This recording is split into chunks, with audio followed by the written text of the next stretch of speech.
تھی، کمیٹیاں بہت بناتے ہو، عرس کمیٹی، چادر کمیٹی، گاگر کمیٹی، سندل کمیٹی، نیاز کمیٹی، کیا کبھی اخلاق رسول کمیٹی بھی بنایا؟ نبی پاک صلی اللہ تعالیٰ علیہ وسلم کے اخلاق کریمانہ، ان کی سنتوں کو زندہ کریں گے ہر شہر میں، ہر گلی میں۔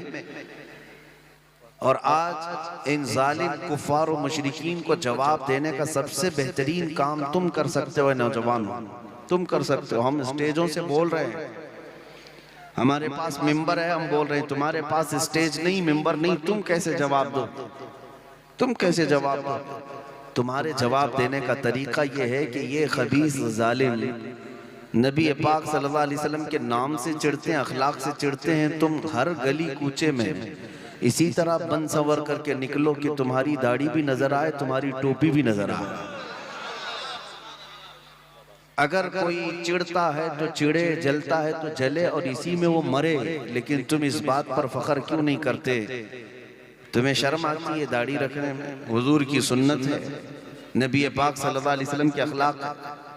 شرم آتی ہے کہ داڑھی کیسے رکھوں، لوگ کیا بولیں گے، لوگ کیا بولیں گے؟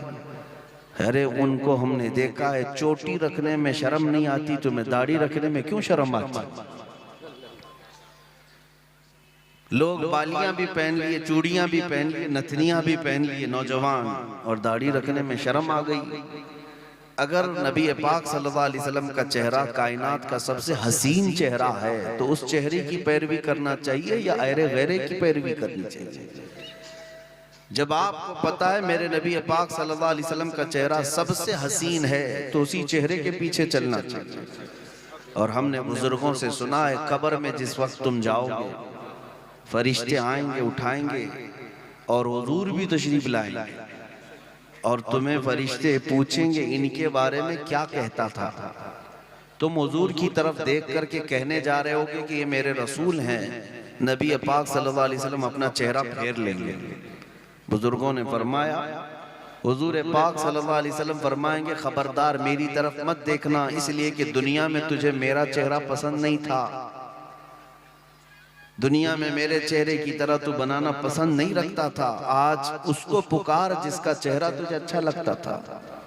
مجھے بتاؤ اے نوجوانوں، قبر میں اگر مصطفیٰ کریم صلی اللہ علیہ وسلم ہم سے منہ پھیر لیں تو کس کو دہائی کے لیے پکارو گے؟ کس کی فریاد؟ کون مدد کے لیے آئے گا؟ اسی لیے اعلیٰ حضرت نے فرمایا، آج لے ان کی پناہ، آج مدد مانگ ان سے، کل نہ مانیں گے قیامت میں اگر مان گیا۔ زندگیاں بہت بیت گئی ہیں جوانوں، ان قریب موت کی دستک آنے والی ہے، ان قریب ہمارے گھروں پر ملک الموت کا نزول ہوگا۔